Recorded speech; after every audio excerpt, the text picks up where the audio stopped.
नमस्कार, स्वागत है आपका हॉर्नबिल टीवी भारत पर। आइए देखते हैं अब तक की खबरें। दुनिया के सबसे बड़े धार्मिक समागमों में से एक महाकुंभ समाप्त हो गया है।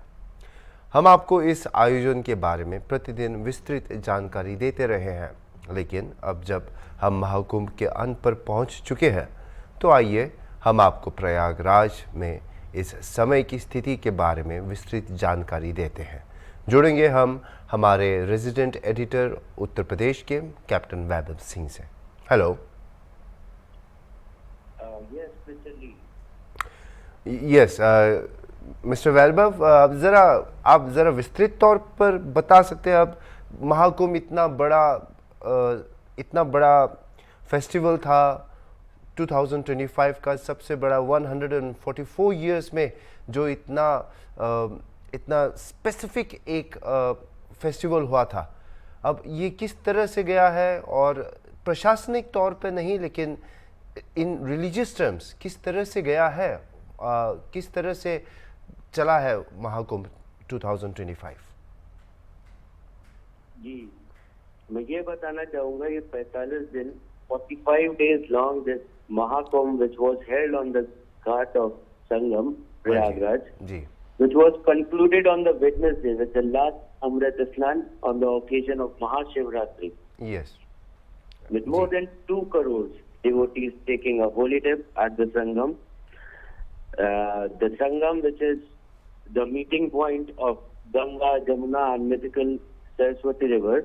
Hanji. So according to the official sources and all the numerical figures we have got, it is around 66 crore devotees from across the country and different parts of the world visited the Mahakumbh. Yes. And took the holy dip at the Sangam in the past 45 days. Mm-hmm. Although the Mahakumbh ended on Wednesday, Yogi Adityanath ji, Chief Minister of Uttar Pradesh, formally declared closure of the biggest religious event on the earth in Prayagraj on Thursday. The entire Mela area resembled a sea of humanity since last night on Tuesday. Mm-hmm. And on the ghats of Ganga and Sangam were packed with devotees throughout the day, taking the holy bath. Mm-hmm. So elaborated security arrangements were made to manage the huge crowd and devotees on the last Snan. The road leading to the Sangam and from the Prayagraj railway junction was closed briefly in the view of huge crowd of devotees at the Sangam. It was opened after the crowd pressure was eased up and people have left the Sangam ground. Then only that was eased up. Mm-hmm.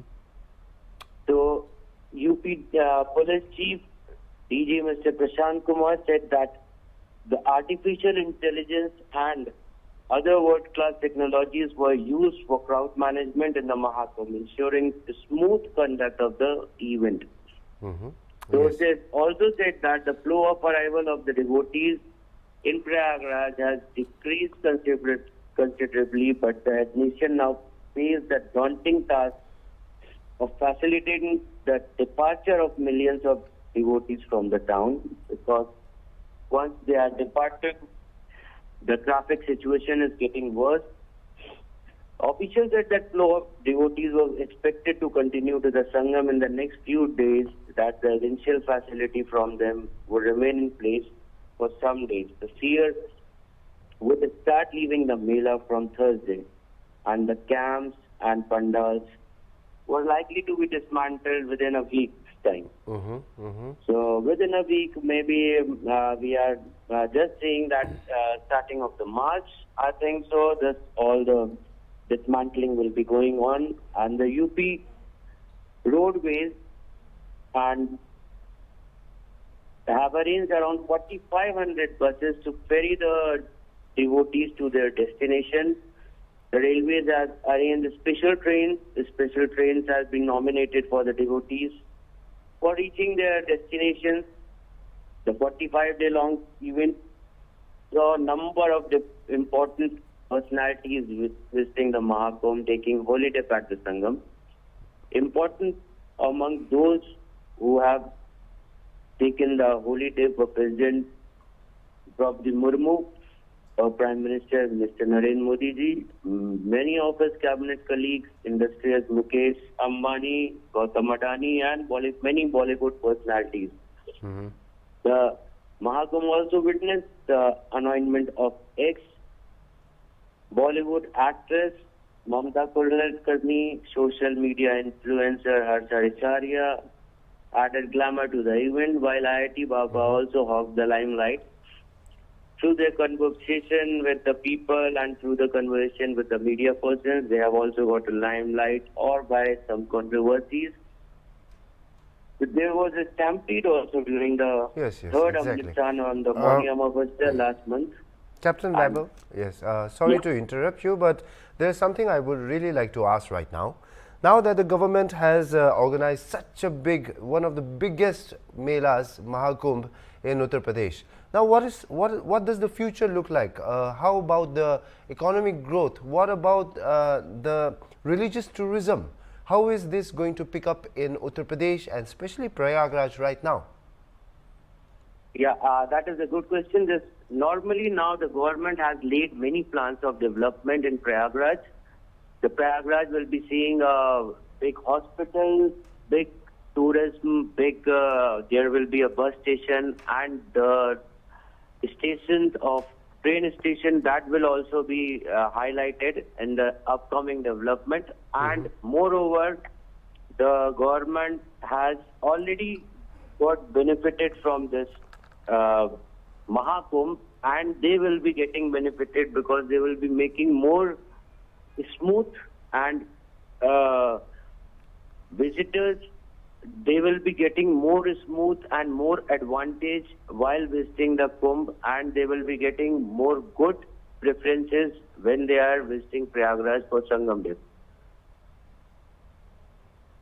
Okay, Captain Vaishnav, I would like to ask you one more last question, and that is specifically regarding the preparations that were made in Prayagraj, because even me personally, I was also there in Prayagraj, because since it's it's by the riverside, and all the things that were made over there were temporary tents, temporary huts, temporary buildings.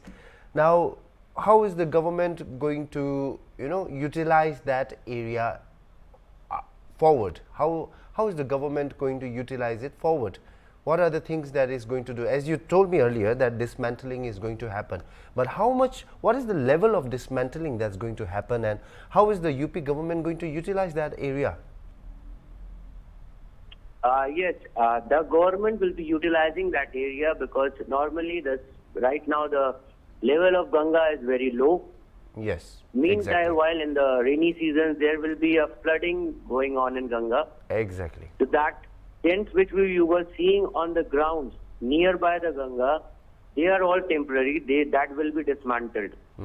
And just next to Hanuman Mandir, after that, you can see there will be development. The plan have been laid, and they will be more concentrating on the developing few more blocks, and those places which is from the Akhada, they will dismantle and take their belongings and all. But government has already laid the plan, and it has been passed also. Okay. That the development, we can see after a month's time from now, that the development in Prayagraj will be on the books and will be on the ground also, in the ground level. Okay, thank you so much for joining with us and for giving this detailed report, and whatever more progress that we make in Prayagraj and with the dismantling and the closing ceremony of the Mahakumbh 2005, we'll keep in touch with you for more details. Thank you so much. Moradabad जिले में एक हैरान करने वाला मामला सामने आया है। तीसरी कक्षा की छात्रा की मां ने जिलाधिकारी को एप्लीकेशन देकर आरोप लगाया है कि स्कूल की प्रधान अध्यापिका ने उनकी बेटी की बुरी तरह पिटाई की, जिससे छात्रा की बाईं आंख की रोशनी चली गई। यह घटना भोगपुर मिठौनी प्राथमिक स्कूल में हुई। छात्रा की मां ने जिलाधिकारी से मिलकर अपनी बेटी के इलाज के लिए एम्स से मदद की मांग की और प्रधान अध्यापिका के खिलाफ कार्रवाई की अपील की। कौन से स्कूल में पढ़ती हैं बेटा? सरकारी में। अच्छा, क्या हुआ था आपके साथ स्कूल जब आप गई थी तो? मैम ने मारा था कहाँ मारा था बेटा? आँख पर। अच्छा, तो अब आपकी आँख से दिखाई नहीं दे रहा है क्या? नहीं, तो क्यों मारा था मैम ने आपको? मैं घर जा रही थी, मैम ने मार दिया था। अच्छा, क्यों जा रही थी आप लोग? खाना खाने के लिए। स्कूल का खाना कैसा था? अच्छा नहीं लगता था। अच्छा बेटा, आपके साथ ये जो मारपीट हुई इसके बाद टीचर ने आपसे क्या कहा? कह रहा था तुम घर जाके कह देना किसी बच्चे ने मारा है। अच्छा, ठीक। जी, क्या नाम है आपका? मेरा ज्योति नाम है। ज्योति जी, आज आप कहाँ आई हैं और क्या आपके साथ घटना हुई है? मैं डीएम साहब के ऑफिस में आई थी आज अपनी लड़की को लेकर के। मेरी लड़की की आंख में चोट लगी है, मैडम ने मारा था स्कूल की टीचर ने, प्रिंसिपल ने। और मैं यहाँ पे लेकर आई मेरे डॉक्टर मुरादाबाद में, सबने मना कर दिया है मेरी लड़की के लिए कि नहीं, इसकी आंख में बिल्कुल जान नहीं है, नस खराब हो चुकी है इसकी। मैंने बहुत जगह दिखा लिया, वो एम्स में बोला 1% चांस हो सकता है ठीक हो या ना हो, कोई गारंटी नहीं है इसकी। मैडम ने मतलब प्रिंसिपल ने मारा था इसको। अब मैंने यहाँ एप्लीकेशन दी है, देखो क्या कार्रवाई होती है इसकी, होगी या नहीं होगी कुछ कार्रवाई। मैं बल सबक सिखाना चाहती हूँ प्रिंसिपल को, ताकि मेरे बच्चे के साथ हुआ है किसी और के साथ ना हो। बस इसकी आंख में क्या परेशानी हुई है? क्या पर्दा खराब हो चुका है इसकी आंख का, दिखाई बिल्कुल नहीं दे रहा है, बिल्कुल अंधेरा ही दिख रहा है, इसको कुछ नहीं दिखाई दे रहा। अच्छा, तो ये किसने मारपीट की थी इनके साथ और कौन से स्कूल की घटना है ये? ये सिरकोई भूड़ में सरकारी स्कूल है हमारा, मंदिर के पास में। हाँ, तो वहाँ पे स्कूल में प्रिंसिपल मैडम है, गीता नाम है उनका, उन्होंने इसके मारा था। ये घर आने की जिद कर रही होगी, मेरे को बताया इसने। मैं रो रही हूँ ज़्यादा 3-4 दिन से इसके चक्कर में, तो कह रही मम्मी आप रो मत ना, क्या पता ठीक हो जाए। और मुझे ना मैडम ने मारा था, और मैडम ने मुझे झूठ बोलने को बोला था कि बच्चे ने मारा है, आप ऐसे झूठ बोल देना कि बच्चे से लगी है मेरे आँख में चोट, ऐसे बोला उन्होंने इसने ऐसे ही बोल दिया घर आके। अब मैं रो रही हूँ 8 दिन से, तो इसने बोला है कि मम्मी मैडम से लग गई थी चोट, धोखे से उन्होंने मेरे चांटा मारा था। जब से मेरे दर्द ही बंद नहीं हो रहा आँख का, इसका पूरा महीना हो गया दर्द बंद नहीं हुआ, और अब 8 दिन से इसकी रोशनी बिल्कुल चली गई है। 8 दिन से मैं हर हॉस्पिटल में घूमी आई हूँ मुरादाबाद के, कहीं तो सही हो जाए मेरी बच्ची, कोई तो देख ले इसे। आप स्कूल गई थी तो क्या आपके साथ भी? मैंने स्कूल गई, मैंने कहा लिख के दे दो तुम्हारे स्कूल में चोट लगी है, छूटने वाले लगी, क्यों लिख के दे दो। और उसने मेरे साथ मार पीट गई कि सारे कागज फाड़ने लगी, मेरे सारे नखून लगे उसके, मेरे मोबाइल छीन नहीं थी स्कूल में मेरे से। अब आप क्या चाहती हैं इसमें? और मेरी लड़की स्कूल में रह गई बड़ी वाली, तो उससे पता नहीं क्या क्या बुलवा के वीडियो बनाई है, मुझे नहीं पता क्या बनवाया क्या बुलवाया उसको। क्या चाहती हैं अब मैं ये चाहती हूँ कि उस पर कार्रवाई हो, और आज जो मेरे बच्चे के साथ हुआ है वो कल किसी और के बच्चे के साथ ना हो। मेरी लड़की की जिंदगी का सवाल है, मैं ये चाहती हूँ मैं कहीं तो कोई तो देख रहे मेरी लड़की को, मतलब मेरा इलाज हो जाए, मेरी लड़की को ठीक करवाना है मुझे बस। रोशनी बिल्कुल जा चुकी है इसकी बिल्कुल नहीं आँख की? दिख रहा है सबको। अब आप यहाँ डीएम साहब के पास आई थी, अब आपको क्या कहा गया, कहाँ भेजा गया इनको? सीएम में ऑफिस भेजा है कि वहाँ के लिए एम्स के लिए मैंने वो करवाई है, रिपोर्ट बनवाई है कि वहाँ पे एकदम देख लें इमरजेंसी में मेरी लड़की को, क्योंकि 4 महीने में तो मेरी आँख लड़की की बिल्कुल ही खराब हो जाएगी ना। जब 1 महीने में खराब हो सकती है तो 4 महीने में क्यों नहीं होगी, बिल्कुल ही रोशनी हो जाएगी। अब तो बिल्कुल ही अंधेरा दिख रहा है ऐसे 8 दिन से, दर्द भी हो रहा है, दर्द में रात इतनी तड़पी है, रात तो ऐसे लग रहा था मेरे हाथ से निकल जाएगी। रात को मैं इतनी रोई हूँ बिस्तर में बड़े बड़े, मेरे बच्चे ठीक होगी या नहीं होगी।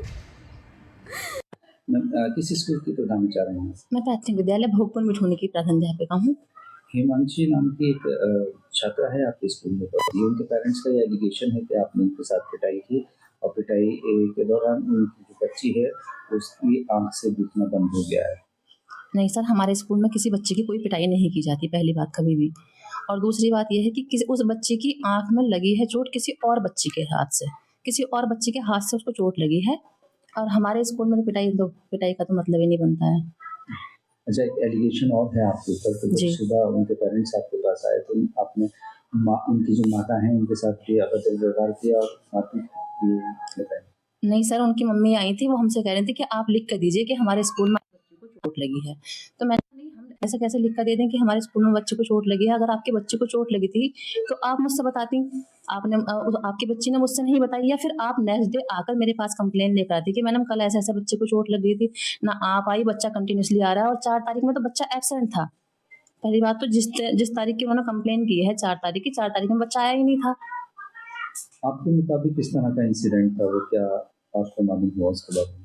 सर मुझे तो इंसिडेंट भी बाद में ही मालूम हुआ कि ऐसे किसी बच्चे को चोट भी लगी है, उन्होंने बच्चे ने मुझसे बताया ही नहीं था।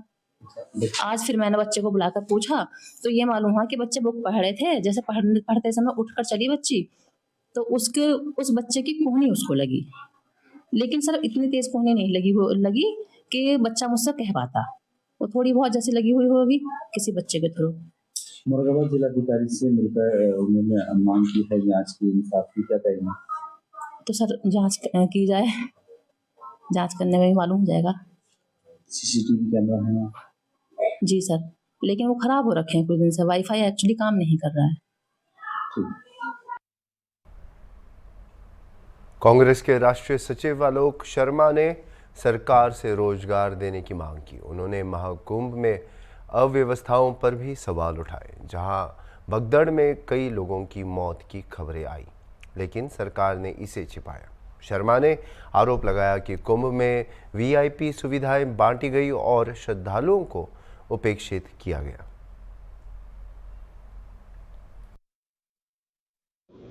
सही सारे सवाल होंगे, दिक्कत ये नहीं। इसके उत्तर कांग्रेस को नहीं चाहिए, इसके उत्तर देश को चाहिए। जो तथाकथित सनातनी सरकार अपने आप को कहते हैं, हिंदुत्व की रक्षक सरकार कहती है, उसे पूरा देश चाहता है, पूरा सनातन समाज चाहता है कि वो लिस्ट कहां है, 30 लोग कहां है, वो कौन थे, वो किसके भाई थे, किसके पिता थे, किसके बच्चे थे, किसकी मां थी, किसके बहन। ये सवाल आम जनता पूछ रही है। हम फिर आपके बीच में आएंगे, हम सरकार को फिर कटघरे में खड़ा करेंगे, चाहे हमारी संख्या बल कम हो, हम विधानसभा से लेकर संसद तक हम ये सवाल वहां भी पूछेंगे।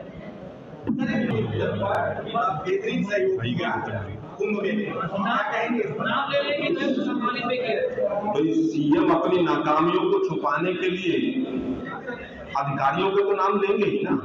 कोई सीएम कहेगा मैं फेल हो गया हूं? मैं तो कह रहा हूं इससे ज्यादा कुव्यवस्थित कोई आयोजन पहले आप लोगों ने, यहां तो हमेशा होता रहा है भाई। जब यूनाइटेड उत्तर प्रदेश उत्तराखंड था तो हरिद्वार भी था, कभी इस तरह का आयोजन सुना था आपने? 3 बार एक दिन में भगदड़ मच रही है, आंकड़े नहीं आ रहे हैं। स्वस्तुति में दिल्ली वाले भी और लखनऊ वाले भी, जो दोनों प्रधान हैं, वो मास्टर है अपनी पीठ थपथपाने में। एक विश्व गुरु कहते हैं अपने आप को, पता नहीं कैसे किसने उपाधि दी है, आरएसएस ने दी है, किसने दी है। 56 इंच सीने के विश्व गुरु। अमेरिका हमारे युवाओं को हाथ में हथकड़ी और बेड़ियां डाल के भेज रहा है। यहां पर सैकड़ों मौतों के बाद कह रहे हैं काम बहुत अच्छा हुआ। भाजपा वालों शर्म करो। बहुत बहुत अधिकारी थे, वैभव कृष्ण नाम है एक का, एक विजय आनंद जी हैं, जिनके ऊपर पहले भी तमाम तरह के आरोप लगते रहे। उन्हीं अधिकारियों को मेला प्रबंधन में क्यों लगाया गया है? पहला सवाल। दूसरा सवाल, मृतकों की सूची अभी तक क्यों नहीं आई? आप गिद्ध और सूरों की बात करते हैं, आप तो बाबा हैं, आप तो स्वयं सनातन के ध्वजवाहक हैं। आपके मुंह से शब्द शोभा नहीं देते हैं।